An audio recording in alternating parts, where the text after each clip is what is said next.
그럼 오늘은 문현진 멘토와 함께합니다. 멘토님 안녕하세요. 안녕하세요.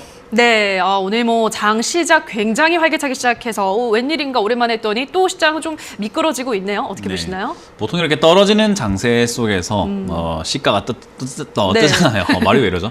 시가가 뜨면요. 보통은 밀려요.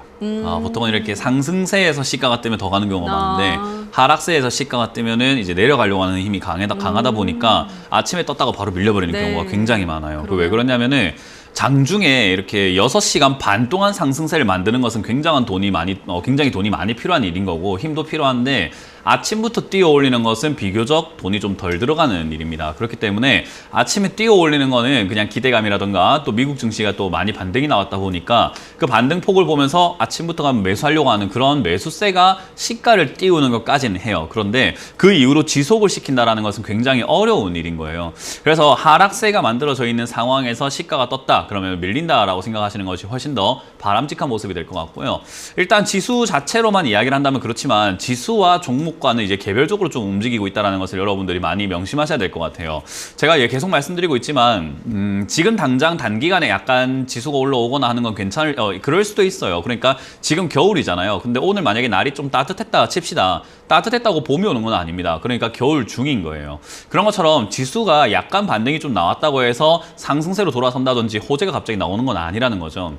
결국 진짜 시장에 호재가 나오기 전까지는 지금의 여기서 반등이 좀 나오고 시가가 조금 뜨고 양봉이 조금 나왔다고 해서 상승이 나온다 이제 앞으로 끝났다 그런 느낌으로 가지시는 것보다는 전체 그림은 아직까지는 이제 지난 6월 이후로는 꺾여 있는 것은 현실이에요. 그렇기 때문에 하락세가 진행이 되고 있다. 큰 그림은 하락이다. 그렇기 때문에 이 하락 도중에 나오는 양봉 거기에 일희일비할 필요가 전혀 없다라는 거죠. 그러면 이 하락이 완전히 끝날 때까지는 우리는 계속해서 그냥 해야 되는 것만 하면 되는데요. 하락을 한다고 하더라도 추세라는 거 위아래가 분명 존재합니다. 이렇게 윗단계도 있을 거고요. 아랫단계도 이렇게 있을 거라는 거죠. 그러면 윗단계에 왔을 때 우리는 무엇을 해야 될까요? 결국은 비중을 줄여내고 현금화할 수 있는 부분들 최대한 안전하게 돈을 지켜나가면서 떨어지게 되었을 때 다시 또 사는 그런 모습들이 중요할 것이고요. 이게 이제 지수 따라가는 매매고요. 지수랑 상관없는 매매하겠다라고 한다면요. 지금까지 올라왔던 기업들은 여러분들이 빨리 매도하셔가지고 청산을 하셔야 되고요. 지금까지 올라오지 못한 기업들을 사놔야 지금까지 이렇게 떨어져 있거나 횡보했던 그런 기업들을 사놔야 올라가는 일만 남게 되는 거죠.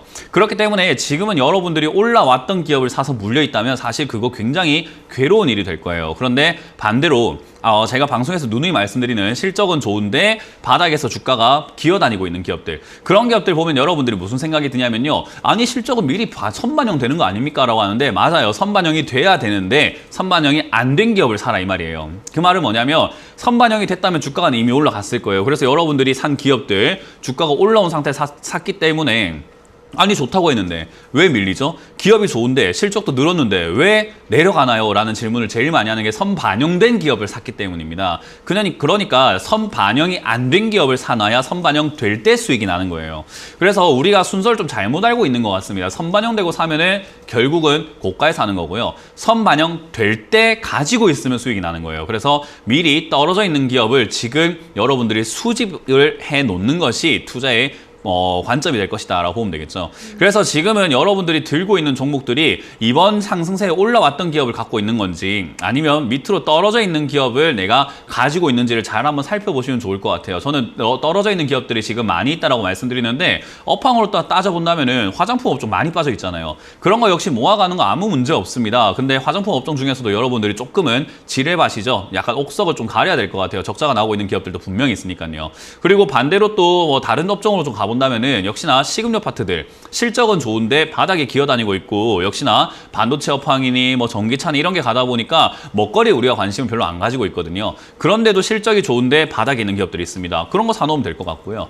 또 역시나 실적은 잘 나오는데 바닥에 있는 업종 중에서는 보안 관련주들이 좀 있습니다. 보안 관련주, 제가 늘 말씀드리는 블록체인 대장주가 있다라고 말씀드리죠. 삼성 계열사에 있을 텐데요. 역시나 그런 보안 관련주도 밑에서 그냥 천천히 모아놓으면 돼요. 지금이야 남들이 봤을 때 야 그렇게 떨어지는 기업을 왜 사놓냐, 그렇게 저점에 있는 기업을 왜 사놓냐 하지만 나중에 승자는 우리가 됩니다. 왜냐하면 지금 당장 돈 벌겠다는 게 아닙니다. 우리는 시간이 흘러갔을 때 향후 시간을 흘러갔을 때 돈 벌겠다는 거잖아요. 그래서 여러분들이 지금 당장 올라갈 기업만 자꾸 찾게 되고 지금 당장 올라온 기업을 찾다 보니까 물리는 거고요. 거고요. 오히려 앞으로 올라갈 기업을 사놓게 된다면 물리지 않게 되고 지금 가지고 있는 것은 행복한 고민이 될 수밖에 없는 거죠. 그 말은 여러분들이 기업에 대한 이해도가 좀 높아야 된다는 거고요. 지수랑 상관없는 매매를 하시겠다고 한다면 역시 시장에서 소외당하고 있는 기업들 중에서 옥석을 가려야 됩니다. 제가 늘 말씀드리는 엔터사들도요. 결국은 우리가 새로운 신인을 발굴하기 위해서 남들이 알아보지 않은 옥석을 발굴해서 데뷔를 시키는 거잖아요. 지금 잘 나가고 있는 연예인들을 데리고 와서 데뷔시키거나 하는 건 아니라는 거예요. 그런 것처럼 우리는 엔터사 사장의 마인드로 새로운 신인을 발굴하는 마음으로 주식 투자를 해야 되거든요. 그러면 지수랑 상관이 없어지게 됩니다. 역시나 될성 싶은 나무는 떡잎부터 알아보고 우리가 가지고 있기 때문에 쌀 때 사서 비싸게 파는 것밖에 되지 않는다는 거죠. 저는 기본에 충실한 매매를 하자라는 거고요. 지금은 지수가 올라가든 내려가든 그런 건 상관없습니다. 제가 늘 말씀드리는 거, 지수가 내려가도 돈은 벌린다. 그런데 여러분들이 내려갈 때 돈 버는 방식으로 투자하고 있지 않기 때문에 내려갈 때 괴로운 것뿐이다 라고 말씀을 드리는 겁니다. 그래서 저는 지수는 장기적으로 봤을 때 내년 말까지 또는 내후년, 저는 한 2023년에 4년까지는 2, 3년 동안 계속 내려갈 거라고 보고 있어요. 그러니까 장기 후 하향인 거죠. 그 하향세가 꺾일 수 있는 어떤 모멘텀, 한국은행이 어떻게 우리나라의 부채 정리라든지 그런 뭐 교통 정리를 얼마나 잘 하느냐, 그런 것들에 대한 뭐 궁금증과 우려감들이 해소가 되지 않는다면 저는 이 분석을 철회할 생각이 없습니다. 그러니까 계속 하락할 거라고 보고 있고요. 그 과정에서 돈을 못 버는가? 지금 산 사람들은 계속 저를 비난하겠죠. 야, 그럼 나 죽어라는 이야기냐 할 수 있는데 맞습니다. 지금 비싸게 사신 분들은 괴로울 거 맞아요. 근데 내려갈 때 돈 벌립니다. 그건 여러분들이 이상하게 투자하고 있기 때문에 못 버는 것뿐인 거예요. 그래서 저는 여러분들이 지금 올바르게 투자하는 방식을 좀 찾아야 된다. 지금 그러려면 여러분들이 들고 있는 종목들 빨리 잘 해결해야 되기 때문에 많이 전화 주셔가지고 해결을 같이 하는 것 방향으로 보도록 하겠습니다. 네, 뭐 시장 분위기 자체가 아직은 겨울이기 때문에 지금 잠깐 반등이 나온다고 해서 봄이 왔다고 착각하면 안 된다라는 말씀을 해주셨습니다. 이 점 좀 기억하셔야 될 것 같고요. 섹터는 보안 쪽이나 식품주는 여전히 지켜보는 거 유효하다 설명을 해드렸습니다. 첫 번째 댓글은 햇빛들님께서 올려주셨습니다. KH바텍 23,500원에 30% 비중을 조금 더 담아도 될까요? 라고 하셨는데요. KH바텍 지금 비중 더 담는 거 어떻게 보세요? 주가라고 하는 게 이게 너무 간단하거든요. 자, 그래요? KH바텍 차트를 한번 볼게요. 네. 차트를 한번 제가 띄울 텐데요. 띄워놨는데 지금 KH바텍을 잘 보세요. 23,000원짜리 제가 까만 선을 그어놨습니다. 위인가요, 아래인가요? 위요. 우리가 초등학교 나왔다고 한다면 위아래 구별 안 되는 사람 분명 없을 거예요. 이 방송을 볼 정도의 수준이라고 한다면 위아래 구별은 된단 말이에요. 이거는 누가 봐도 위예요. 그러면 우리가 투자하는데 제일 유리한 자리는 어딜까요? 아래죠. 맞잖아요. 네. 맞잖아요. 네. 아래가 유리한 거는 누구나 아는 거예요. 이거는 지나가는 사람도 다 아는 거예요. 그러니까 밑에 사는 게 맞는 거지. 왜 위에 사냐는 거예요, 이게. 그러니까 눈 앞만 보고 있으니까, 여기 눈 앞만 이렇게 보고 있으니까 아래다고 생각을 하고 있는 거예요. 여기만 보고 있으니까. 근데 전체를 보면요, 위입니다. 이런 자리는 아무리 좋다고 하더라도 못 가요. 왜냐면 과거에 올라왔을 때가 안 좋아서 올라왔습니까? 올라올 때도 다 좋아서 올라온 거예요. 올라왔는데 떨어지고, 올라왔는데 떨어지고, 올라왔는데 떨어지는 거예요. 왜? 좋다고 해서 올라왔는데 떨어지고, 좋다고 해서 올라오니까 떨어지고, 좋다고 해서 올라오니까 떨어지고, 지금도 좋다고 해서 올라오니까 떨어지는 거예요. 그러니까 이럴 가능성이 지금 높은 자리라는 거죠. 이런 자리에서 비중을 늘린다? 저는 그거는 좀 잘못된 투자가 아닌가 생각을 합니다. 오히려 지금은요, 단타를 해야 되는 자리죠. 단타라고 하는 것은 손절가를 정해놓고 밀리면 손절하겠다라는 그런 기준을 정하셔야 돼요. 제 생각엔 22,000원 손절이고요. 올라가면은 27,000원대에서 바로간 수익을 내고 나오는 게 맞다. 이런 자리는 여기가 지금 위쪽을 맞고 떨어지고 있잖아요. 근데 이 자리를 넘어설 때 매수를 해야 됩니다. 그런 걸 우리가 돌파 매매라고 하죠. 지금 돌파하지도 않은 상황이에요. 그 말은요, 들고 갈 이유가 없는데 뭐 한다고 들고 있는지도 잘 모르겠다는 거죠. 근데 비중까지 늘리겠다고요? 잘못된 투자를 하고 계시는 것 같기 때문에 투자 방식을 다시 한 번 더 곰곰이 생각해 보시길 바라겠습니다. 네, 다음 댓글입니다. 이번에는 구습기님께서 올려주셨습니다. 에코프로 15만 원에 30% 도움을 받고 싶어요 라고 하셨는데요. 구석기를 재밌게 표현한 게 아닐까라는 생각이. 구석기일까요? 그건가? 아무튼 자, 에코프로. 약간 어감이 별로 좋진 않네요. 그러네요. 네, 근데 글자로만 보면은 안 좋은지는 몰랐던 것 같아요. 근데 그러네요. 구석기 이러니까 뭔가 좀 약간 그런 것 같긴 한데. 알겠습니다. 그리고 매수가도 그렇게 좋지는 않아요. 네, 뭐 지금 상당히 안 좋죠. 지금도요, 보면은 우리가 자기가 유리한 자리가 있거든요. 근데 자기가 불리한 자리가 있고 투자자가 이거를 구별 못하는 게 아니에요. 그냥 눈으로 보면 딱 보이잖아요. 에코프로 지금 까만 선입니다. 이거 수익 안 나요. 이런 자리 사가 수익 난다고요? 안 날걸요? 이런 거 사갖고 수익 난 사람 있냐고요? 아, 전 본 적이 없는데요. 한 7년 동안 전문가 생활하면서 상담하면서 이런 차트, 이런 자리에서 한 사람들 다 봤는데요. 몇 년간 고생하면서 살려달라는 사람들만 많이 봤어요.